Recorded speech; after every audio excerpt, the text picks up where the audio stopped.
నిన్న మొన్నటి పంచాయతీ ఏంటంటే నాగేశ్వర్ సార్ చాలా మంది మాట్లాడుతున్నారు, పెద్ద మనుషులు మీడియాలలో చాలా మంది మాట్లాడుతూ ఉన్నారు. మీడియాలో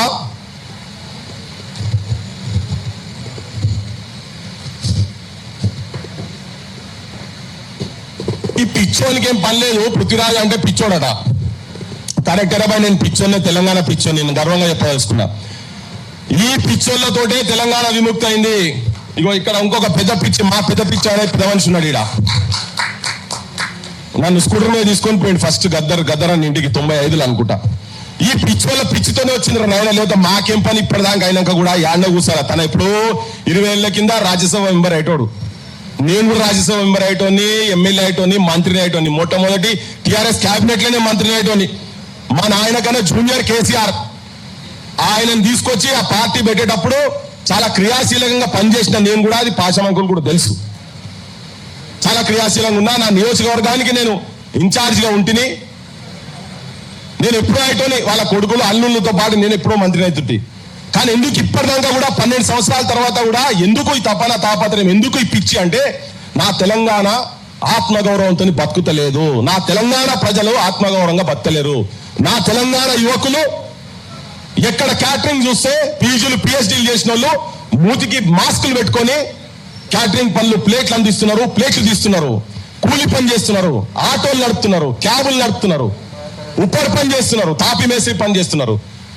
ఇవన్నీ చేసుకుంటూ అవమానాలు పడుకుంటూ ఆత్మహత్యలు చేసుకుంటారు. ఆత్మగౌరవంతో నా తెలంగాణ బతకలేదు. ఇది ఒక్కడనే ఒక వాళ్ళ యువకుల గురించి చెప్పిన నేను. తెలంగాణ పల్లెలు త్యాగాల చరిత్ర ఉన్న కాడ గంజాయి అడ్డాలు తయారైపోయినాయి. ఏ బడులు చూసినా బడులల్లా మొత్తం గాంజా అడ్డాలుగా తయారైనాయి. ఇది కరెక్ట్ లేదు, మన పాలన కరెక్ట్ లేదు. బీమార్ వస్తే హాస్పిటల్లో జాయిన్ చేస్తే వాళ్ళు బతుకుతారా బతకరా తెలియదు. లక్షల రూపాయలు ఏ హాస్పిటల్లో జాయిన్ చేసినా కానీ లక్షల రూపాయలు కట్టాలి. ఇది తెలంగాణ కరెక్ట్ లేదు. ఇదంతా చూసుకొని మా సొంటోళ్ళము అక్కడిక్కడ మాట్లాడుతా ఉన్నాం. ఇష్యూల గురించి కొట్లాడుతున్న క్రమంలో మొన్నక జర్నల్ మన నాగేశ్వర్ సార్ మీద ఆయన సరే ఏదో ఆయనకున్న సోర్స్ తోటి పవన్ కళ్యాణ్, ఇదంతా తెలంగాణ సమాజానికి తెలుసు, కానీ పదే ఆంధ్ర మీడియా సంబంధించినటువంటి వాళ్ళు ఈ ప్రశ్నలు ఏమనెత్తున్నారు. ఎందుకు ఈ పృథ్వీరాజు నాగేశ్వర్ సారే వెనుకకు పోయిండు, ఆయనే సప్లై అవుకున్న తర్వాత ఆయన మళ్ళా రౌండ్ టేబుల్ పెట్టి ఎందుకు లేపిండి దీన్ని? ఇక పృథ్వీరాజు లేపితే తెలంగాణ లేసదా? సమస్యలు మాట్లాడితే సమస్య ఉంటే జనం స్పందిస్తారు. ఇలా సమస్య ఉంది కాబట్టినే జనం స్పందిస్తున్నారు. నాగేశ్వర్ సార్ సరే 3-4 రోజులు మేము అక్కడిక్కడ బిజీగా ఉంటుంది. ఆయన మీద ఎట్లా దండయాత్ర చేశారంటే పెద్ద మనిషి మీద ఫోన్లు చేసి సంపుతము, ఫోన్లలో మెసేజ్లు, ఆయన మాట్లాడిన దాని కింద కామెంట్లు. ఆయన ఏం బూత్ మాట్లాడలే. ఆయన నా అభిప్రాయాలు నేను ఇవి చెప్తున్నా, ఎవరన్నా కాదనుకోండి, నాకు రిలయబుల్ సోర్సెస్ తోటి నేను చెప్తున్నా అని మాత్రమే చెప్పిండు ఆయన. ఎవరిని బూతులు తిట్టలే, ఏం తిట్టలే. కానీ అక్కడ నుంచి వచ్చినటువంటి మెసేజ్లు ఏంటి అంటే, అరే నువ్వు తెలంగాణనివి, నీకు ఆంధ్రప్రదేశ్ రాజకీయాలతో నీకేం పని రా, ఉట్టి రాక ఆగలే, నీ పెన్లాము, నీ బిడ్డ, ఇగో ఈ భాష మాట్లాడిరు ఇవన్నీ. మరి తోటి తెలంగాణ పౌరునిగా, ఈ నేల తల్లి మీద పుట్టిన పౌరునిగా మా సొంటలకు బరాబర్ బాధ్యత ఉన్నది. ఇది ఏం చర్చ జరుగుతున్నది అనేది సమాజంలో పోయి తీసుకుపోవాలని చెప్పనే సారు ఒత్తిడితోటి, ఇష్టం లేకుండా ఒత్తిడితోటి సైలెంట్ అయిండు. నేను విరమించుకుంటున్నా అని చెప్పిండు. అంటారు రెండు DCMల పోలీసు వాళ్ళు నాగేశ్వర్ సార్ ఇంటికి పోయినరు. దేని గురించి పోయినరు అంటే ఏదో ఇన్ఫర్మేషన్, ఆంధ్ర పోలీసు వాళ్ళు వచ్చి నేను అరెస్ట్ చేస్తామని కదా, మేము కేసే పెట్టలేదు అని. అందులో ఉన్నటువంటి కూటమి పార్టీలలో వాడు కేసు పెట్టలేదు అంటాడు. ఇంకో ఆయన ఏమంటాడు, పవన్ కళ్యాణ్ ఏమంటాడు, మేము అరెస్ట్ చేస్తా అంటే నేనే వద్దన్నా అని చెప్పి ఆయన చెప్తాడు. కేసే పెట్టలే, మీకు ఎక్కడికి వెళ్ళి తెలిసింది, మీరెందుకు తొందరపడి రౌండ్ టేబుల్ పెట్టిందని. మేము రౌండ్ టేబుల్ పెట్టింది ఏంటంటే ఈ తెలంగాణ అస్తిత్వం మీద చర్చ జరగాలి. ఎందుకంటే దానికన్నా ముందు ఇంకొక సంఘటన జరిగింది ఏంటంటే, వెంకటరామరెడ్డి అని ఒక రిపోర్టర్ యూట్యూబర్ను వాళ్ళ ఇంట్లోకెళ్ళి తీసుకొని పోయి అక్కడ పోయి కర్నూలు పోయి 3rd డిగ్రీ టార్చర్ చేశారు. ఒక కేసు పెట్టి, దొంగ కేసు పెట్టి. ఏం కేసు అది కూడా నేను చెప్తున్నా ఏంటంటే, చంద్రబాబు నాయుడును ఒక వ్యక్తి భగవంతుడు శంకరునితో కంపారిజన్ చేస్తే, శంకరునికి చంద్రబాబు నాయుడుకు ఏం పోలికనయా, గిదెక్కడి కంపారిజను, మీరు గిదెక్కడ కంపారిజన్ చేస్తున్నారని చెప్పని నేను ఒక వీడియో చేసిండు అంతే. అలా బూతు లేదు, ఏం లేదు. దానికి ఎవరో అక్కడి నుంచి ఒక సాహెబు దగ్గర మత విద్వేషాలు రెచ్చగొట్టలేకున్నది అని చెప్పని తీసుకొని పోతే, ముగ్గురు ఈ తొడ మీద ముగ్గురు కూర్చొని జంపింగ్లు చేసి కింద పడి ఈ కాలర్ పట్టుకొని ఇట్లా ఇట్లా ఇట్లా లేపితే బేహోష్ అయిపోయింది ఆయనే. ఇదంతా ఒకెత్తు. ఆయన నన్ను ఆడికెళ్ళి వచ్చిన తర్వాత కలిసినాక ఒకటే మాట అన్నాడు, అరే ఇంతగానం కొట్టిరన్నా, కొట్టు దెబ్బలు నన్ను చంపినా ఏం కాకపోవన్నా, కానీ అన్నా అమ్మ నా బూతులు తిట్టిరన్నా అని చెప్పిండు. మన అమ్మలను, తెలంగాణ తల్లులను, తెలంగాణ అక్కలను, తెలంగాణ చెల్లెలను, తెలంగాణ ఆడోళ్ళంటే చాలా హీనంగా నీచంగా మాట్లాడిరన్నా, నాకు వాడు కొట్టి చంపినా అయిపోవునన్ను అని చెప్పిండు. నాకు చాలా నేను భావోద్వేగంగా చెప్తున్నాను. నేను చాలా చలించిపోయినా. అరే ఇదేంది, ఇదెక్కడ కథ, ఇంతగానం ఏంటంటే ఆ తిట్లు నేను భరించలేకపోయినా. నా తెలంగాణ పేరు మీద తిట్టు నేను భరించలేకపోయినా. ఆ పోలీసు వాళ్ళు తిట్టుడని అయిపోయింది. వచ్చిండు, అయిపోయింది, ఇక్కడ పోయింది. తర్వాత కొద్ది రోజులకే మళ్ళా ఇమ్మీడియట్ గా మళ్ళీ ఒక కేసు విజయనగరంలో బొబ్బిలి దగ్గర ఎర్ర బుక్కు రాజ్యాంగం అనే పదం దగ్గర, వెర్రి బుక్కు రాజ్యాంగం అనే దగ్గర, వెర్రి దగ్గర ఒక బూతు పదం యాడ్ చేసి దాన్ని సెక్షువల్ లైన్ లో తీసుకుపోయి పెట్టి ఇంత పెద్ద ఎఫ్ఐఆర్ చేసి పెడితే నేను రఘు ఎక్కడో ఇంటర్వ్యూలో కూర్చొని ఉన్నాం. ఫోన్ చేయగానే ఉరికినాం. సీను వీళ్ళందరూ ఉండే. ఆ రోజు శంకర్ కూడా వచ్చిండు అనుకుంటా. అందరం పోయినాం ఆడికి. ఉరికి ఆడి పోయే వరకు అప్పటికే మన పత్రికా రిపోర్టర్ల దగ్గర సెల్ ఫోన్లు గుంజుకున్నారు 20 మంది.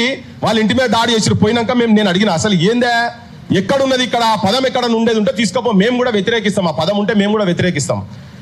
అది చూపించలేకపోయిండు. మీరు అందరు చూసిరు, అదంతా జనం కూడా చూసిరు. ఇక్కడ వాళ్ళకి చెప్తున్నా, అక్కడ వాళ్ళకి చెప్తున్నాను, జనం కూడా చూసిరు. ఆ పదం లేదు. దొంగ కేసు పెట్టి ఇక్కడికి వెళ్ళి తీసుకుపోయి వెంకట్రామరెడ్డిని ఎన్కౌంటర్ చేసే ప్లాన్ చేసిండ్రు. మరి దీన్ని ఆపాలనా లేదా? గతంలో ఉన్న చరిత్ర ఎవరినన్నా ఎవరి గురించైనా మాట్లాడితే గత చరిత్ర తీసుకోవాలి. పాశం యాదవ్ సార్ గురించి మాట్లాడాలంటే పాశం యాదవ్ సార్ గత చరిత్ర ఏంటిది, నా గురించి మాట్లాడాలంటే గత చరిత్ర ఏంది, చంద్రబాబు నాయుడు గత చరిత్ర ఏంది. ఎన్కౌంటర్ ఉంటే చెప్తలేను నేను. చంద్రబాబు నాయుడు పాలనలో పల్లె పల్లెలు రక్తాలు ఏర్లై పారినాయి. బెల్లి లలితను 17 ముక్కలు నరికినటువంటి దుర్మార్గుడు చంద్రబాబు నాయుడు. గద్దరన్న మీద బుల్లెట్లు దించినటువంటి వ్యక్తి చంద్రబాబు నాయుడు. ఏ పల్లెలల్లా ఎక్కడ సుఖంగా ఎక్కడ నిద్రపోయినారు, పల్లెలల్లా యువకులు నిద్రపోలే. అటువంటి దమనకాండ చూసిన తర్వాత తెలంగాణ వచ్చిన తర్వాత మన రిపోర్టర్ని తీసుకొని పోయి అక్కడ ఎన్కౌంటర్ చేసేందుకు వస్తే తిరగబడ్డాం, అడిగినాం, కొట్లాడినాం, ఘర్షణ పడ్డం, వాళ్ళతోటి ఘర్షణ పడ్డం, తీసుకుపోనీయలే, ఇప్పటిదాకా దొరకనీయలే. ఇంకా దాని తర్వాత కూడా మళ్ళా పోలీసు వాళ్ళు వాళ్ళ ఇంటి చుట్టూ తిరిగిన ఆంధ్ర పోలీసు వాళ్ళు. మరి ఇవన్నీ జరుగుతుంటే రేపు నాగేశ్వర్ సార్ని తీసుకుపోయి కూడా ఏం కేసులు పెడతారో మనకు తెలియదుగా. అంటే అరెస్ట్ అయిపోయినాక అయ్యో గిట్లయితుంది అనుకోలే అనుకుంటావా ఎవరైనా? అందుకనే జాగ్రత్తగా, ముందు జాగ్రత్తగా మేధావుల పరిస్థితి ఇట్లుంటే ఎట్లా అని చెప్పని సమాజానికి తెలియజేయడానికి ఒక రౌండ్ టేబుల్ పెట్టి అందరూ చదువుకున్నతోని, ప్రొఫెసర్లతోటి, ప్రజా సంఘాలలో పనిచేసినటువంటి వాళ్ళతోని రౌండ్ టేబుల్ పెట్టి మాట్లాడించినాం. నేను ఆ వేదిక మీద చెప్పిన, మా మేధావులు, మా సార్లు, మా వీళ్ళ చెప్పులు మోసేందుకు కూడా పనికిరావు రా పవన్ కళ్యాణ్ అని చెప్పిన, బరాబర్ చెప్పిన. ఇప్పుడు కూడా చెప్తున్నా, మళ్ళా కూడా చెప్తా. నువ్వు అంటున్నటువంటి సనాతన ధర్మం కావచ్చు, నువ్వు అంటున్నటువంటి హిందువు కావచ్చు, నేను బరాబర్ 200% హర్ హర్ మహాదేవ్ అని బయటికి వెళ్ళిన. నేను కూడా ఇది కూడా గుర్తుపెట్టుకోండి, హర్ హర్ మహాదేవ్ అనే స్లోగన్ తీసుకొని నేను బయటికి వెళ్ళిన. పవన్ కళ్యాణ్ నీ అసొంటి దుర్మార్గులను ఎండగట్టేందుకే బయటికి వెళ్ళినాం మేము కూడా. తెలంగాణ వ్యతిరేకులను, నీ అసొంటోళ్ళను వీళ్ళ మాట చెప్పుకుంటూ చెప్పిన, వీళ్ళ చెప్పులు మోస్తుంది. ఎందుకంటే మన దగ్గర వెనకట గురుకులాలు ఉండేటి. పెద్ద మనిషి కాషాయం చేసుకొని వచ్చిండు. ఈ కాషాయం ఉన్నప్పటి కాలం నుంచి కావచ్చు, ఎప్పటి నుంచో కాలం నుంచి గురుకులాల దగ్గర పోతే ఫస్ట్ గురువు సేవ చేసుకోవాలి. గురువు అన్ని బట్టలు ఉతకాలి, గురువు లాల్చి ఉతకాలి, గురువు పైజామా ఉతకాలి, గురువు కండువా ఉతకాలి. గురువు ఎక్కడ పోతే పాదరక్షలు తీసుకుపోయి అక్కడ పెట్టాలి. ఆ పాదరక్షలు కూడా మోసి అంటే అర్హత నీకు లేదురా అని చెప్పిన గంతనే. అది ఇప్పటికీ నేను స్టిక్ అయి ఉంటా. ఆయనే చెప్పిండుగా మొన్న పాశం యాదగిరి సార్, నాకు దామోదరం సంజీవయ్య గురించి నాకు అంతకుముందు తెలియదు, సారే అన్ననే చెప్పిండు నాకు. మరి అన్నెందుకు ఇట్లా మాట్లాడుతుండో అని. ఎందుకు మాట్లాడుతుండో ఇంటికి వచ్చి కూర్చుంటే చెప్తాడు, నువ్వు దేని గురించి ఏం జరుగుతుంది ఏందనేది. ఈ మాటలు కొందరు ఆవేశంగా కూడా అక్కడిక్కడ మాట్లాడి, నేను ఇవాళ కూడా అందరికి విజ్ఞప్తి ఏం చేస్తున్నా అంటే, మనం భాష కొద్దిగా జాగ్రత్తగానే మాట్లాడదాం. మనం ఎవరమేం అనలే, కానీ మనం చిన్నగంటే కూడా వాళ్ళు పెద్దగా చూపించే ప్రయత్నం చేస్తారు. ఆఖరికి ఎట్లా తీసుకొస్తున్నట్టే వాళ్ళు ఇప్పుడు ఉల్టా వాళ్ళే మనం తిట్టి ఉల్టా చోర్ కోతవాళ్ళు లెక్క ఆంధ్రాకు పోయి ఆయనే ఆంధ్రోళ్ళు అంటే కించపరిచి హీనంగా మాట్లాడుతున్నారని వాళ్ళు అంటున్నారు. నేనేం చెప్తున్నా అంటే, మొత్తం మెసేజ్లు ఆల్రెడీ చెప్పిన, నేను ఒకసారి మళ్ళీ చెప్తున్నా. తెలంగాణ తల్లులను ఎవరు మాట్లాడితే వాళ్ళు, ఇప్పుడు ఈ వేదిక మీద ఇప్పుడు మా లలితక్క మాట్లాడుతున్నది, మా సోరక్క మాట్లాడుతుంది, వీళ్ళు మాట్లాడంగానే కింద కామెంట్లు స్టార్ట్ అవుతాయి. ఇక మొత్తం బూతులే, ఇక కంప్లీట్ బూతులు. తెలంగాణ ప్రజలు కూడా వినాలి. నేను చెప్పిన, మీ ఇళ్లకు, మీ అమ్మ దగ్గరికి పవన్ కళ్యాణ్, మీ అమ్మ దగ్గరికి, నీ వదిన దగ్గరికి, నీ 2 వదినల దగ్గరికి, చిరంజీవి భార్య దగ్గర కావచ్చు, ఆయన ఇంకో ఆయన ఉన్నాడు నాగబాబు దగ్గర కావచ్చు, లేదు నీ కోడల ఉపాసన దగ్గర తీసుకపో, లేకపోతే ఏ ఆడల దగ్గర ఆంధ్రుల దగ్గర తీసుకుపోయి తెలంగాణ ఆడబిడ్డల గురించి మీరు పంపిస్తున్నటువంటి మెసేజ్లు ఒకటి తీసుకపోతే అంటే చెప్పి ఇదే వేదిక మీద ఆవేశంగా తెల్లారి మేము రౌండ్ టేబుల్ పెట్టిన తెల్లారి వాళ్ళ పార్టీకి సంబంధించినటువంటి జన సైనికులు వచ్చి కూర్చొని ముండా కొడుకులు అనే పదం వాడిండు. ముండా కొడుకులట. నా పేరు తీస్తాడు, పాషమారి సార్ పేరు తీస్తాడు, తులసి చంద్ పేరు తీస్తాడు, నాగేశ్వర్ పేరు తీస్తాడు. తీసి ముండా కొడుకులు, అరే ఇది ఏంది, ఇది గుండాయిజమా సినిమానా? అక్కడ అవమానపడి అమరుల కుటుంబాలు వచ్చి వాళ్ళు వచ్చి కూర్చుంటే ఇది ఏందా నువ్వు గడికోసారి ఒక్కొక్క వేషం వేస్తావు అని చెప్పని ఆడేషం వేసుకున్నటువంటి ఒక ఫ్లెక్సీ ఫోటో తీసి పెడితే ఆ దాంట్లో ఆవేశానికి వచ్చి మా తల్లులను ముండాలంటే అవురా నువ్వు అని చెప్పని చెప్పు తీసి ఒక ఆయన కొట్టిండు, మా మాలమానాడు మిత్రుడు కొట్టిండు. దాని తర్వాత ఇక అందరు కొట్టిరు, వరుస పెట్టి కొట్టిరు. భాష అంటే ఖాళీ తన మీద ఏం బద్నాం లేపుడు మొదలు పెట్టిరంటే ఆమె పెద్ద తాగుబోతని, అసలు కుటుంబమే కాదని. ఇన్ని రోజుల తర్వాత కూడా ఇంకా మీరు అక్కసు చెప్పుకుంటా ఇప్పటికీ కూడా అమరుల కుటుంబాలను అమరులను తెలంగాణ ఉద్యమాన్ని కించపరిచే విధంగా మాట్లాడినందుకు ఫస్ట్ అసలు పవన్ కళ్యాణ్ యాడునగని తీసుకొచ్చి రేవంత్ రెడ్డి బుక్కల వారేయాలి. అస్సలు ప్రత్యేకవాదం గురించి అంటే మా ప్రాంత విముక్తి గురించి కొట్లాడినటువంటి వాళ్ళను, స్వేచ్ఛ గురించి కొట్లాడినటువంటి వాళ్ళను అవమానంగా మాట్లాడినందుకు ఫస్ట్ పవన్ కళ్యాణ్ బుక్కల వారేయాల్సిన అవసరం ఉన్నది. ఇక మా మేధావులు వీళ్ళందరి అమ్మ నా బూతులు తిడుతుంటే మీ ఇళ్ళకు పోయి తీసుకుపోయి కనుక చూపించేది ఉంటే అప్పుడు ఎట్లయితే మా అమరుని భార్య నిన్ను చెప్పుతోటి అందరు కొట్టిండ్రు, మీ ఇళ్ళలో మీ ఆడోళ్ళు, మీ తల్లులు, మీ చెల్లెళ్ళు, మీ కోడళ్ళు మిమ్మల్ని చెప్పుతో కొట్టకపోతే చూడని చెప్తున్నా. నేను ఇప్పుడు కూడా చెప్తున్నా మాట. అంత గలీజ్ గా బూతులు మాట్లాడుకుంటా ఉల్టా మళ్ళా వాళ్ళే మనం అన్నాం అని చెప్తున్నారు. ఇది ఒక దుష్ప్రచారం జరుగుతూ ఉన్నది. ఈ ప్రాంతీయవాదం మీరు ఎవరిని తెలంగాణ అసలు నిన్న తెలకపల్లి రవి ఇంటర్వ్యూ నేను వచ్చినప్పుడు జస్ట్ ఇట్లా చూసుకుంటూ వచ్చినాను. ఆయన కూడా చెప్తున్నారు అసలు ఇది ఎక్కడ మొదలైంది అని. ఎక్కడ మొదలైంది ఇది? మీరు స్టార్ట్ చేశారు కదా. ప్రొఫెసర్ నాగేశ్వర్ సారు ప్రపంచం గురించి మొత్తం మాట్లాడితే మీరు సురువు చేసి మీరు భూతు పురాణం పెట్టి ఎవర్రా నువ్వు తెలంగాణ నువ్వు మా ఆంధ్ర గురించి మాట్లాడేందుకు, ఆంధ్ర రాజకీయాల గురించి మాట్లాడేందుకు నువ్వే ఎవర్రా అని చెప్పాను మీ వాళ్ళే చెప్తున్నారు కదా. మీ తులసి చంద్ కూడా చెప్పింది. అక్కడ వార్తలు నేను ఏమైనా వేయాలంటే నాకు భయం అవుతున్నది, ఎన్ని బూతులు తిడుతున్నాయిందని తనే చెప్పింది. మాకు ఆడబిడ్డ లెక్క మేము రిసీవ్ చేసుకున్నాం. మా దగ్గర మమేకమై ఇప్పుడు మీరు సెనెట్ మెంబర్లు ఇవన్నీ చెప్తున్నావు కదా చంద్రబాబు నాయుడు, మీరు కూడా ఇక్కడ ఎమ్మెల్యేలు అయిన వాళ్ళు మా దగ్గర కనకరత్తమ్మ అని ఉండే. రత్తమ్మ కనకరత్తమ్మ నీ ముల్లో పుట్ట ఇక్కడి నుంచి ఎత్తమ్మ, బస్సులోనే పుట్టినావు, బస్సులోనే పెరిగినావు, కాఫీ నీళ్లు తాగుతావు, కార్లెక్కి తిరుగుతావు, ఏ ఊరు ఏ వాడ రత్తమ్మ, మా పల్లెవాడికే నీవు కొత్తమ్మ అని ఆమె ఎమ్మెల్యేగా నిలబడ్డప్పుడు రాసిండు, ముచ్చట రాసిండు. అప్పటి నుంచే నడుస్తూనే ఉన్నది అంత పంచాయతీ. ఎందుకు ఆమె ఇక్కడ కలవలే, కానీ ఇక్కడ కలిసిన మా కాలేజీని దగ్గర పెట్టుకున్నాం కదా. కాలేజీ కూడా ఇక్కడ ఆయన కాదు, కాలేజీతో మాకేం పంచాయతీ లేదు, ఇంటర్నల్ వేరే ఉండదు. కాలేజీ కూడా ఇక్కడనే కదా. కేశవరావు జాదవ్ సార్ వాళ్ళ కుటుంబం కూడా ఇక్కడ కాదు, సెటిలర్స్ వాళ్ళు కూడా. మా బద్రి విశాల్ పిట్టి కూడా ఇక్కడ ఆయన కాదు కదా. ఇటువంటి వాళ్ళని చాలా మందిని మేము గుండె కద్దుకున్నాం కదా. కానీ మీ గురించి ఎందుకు మాట్లాడుతున్నాం, పవన్ కళ్యాణ్ గురించి ఎందుకు మాట్లాడుతున్నాం అంటే మీరు విద్వేషాలు రెచ్చగొడుతున్నారు. మీరు ఇంకా అక్కడికి వెళ్ళి వచ్చి ఆధిపత్యం చెలాయించాలని. అందుకే మేము మాట్లాడిన వెంటనే అసలు ఈ మనిషి సంగతి ఏంటిది, వీడు మనల్ని ఇంత బూతులు తిడుతుంది కదా, వీని చరిత్ర ఏందని తీస్తే ఒక భూమి ఒక్కటి కాదు ఇంకా ఉన్నాయి, సిరీస్ ఉన్నాయి, ఆయన మీద సిరీస్ ఉన్నది. నెక్స్ట్ ఇన్స్టాల్మెంట్ మళ్ళీ ఉన్నది. ఫస్ట్ ఇన్స్టాల్మెంట్ ఒక 10 ఎకరాల భూమి గురించి, కోడి చెరువును కబ్జా చేసిన కేడి కళ్యాణ్ అని చెప్పి పోయినాం. చెరువును కబ్జా అనే పదం ఎట్లా వాడతామని కొంతమంది అంటున్నారు.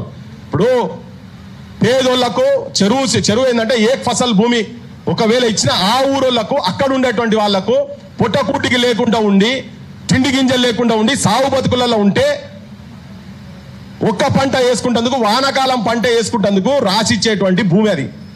ఆ భూమి వేరేటోళ్ళకి ఎవరికి రిజిస్ట్రేషన్ కాదు అది. పోనీ మరి ఈయన చదువుకుంటే ఇంటర్మీడియట్ అంటాడు కదా, మరి ఇంగ్లీష్ మాట్లాడుతున్నాడు అప్పుడప్పుడు.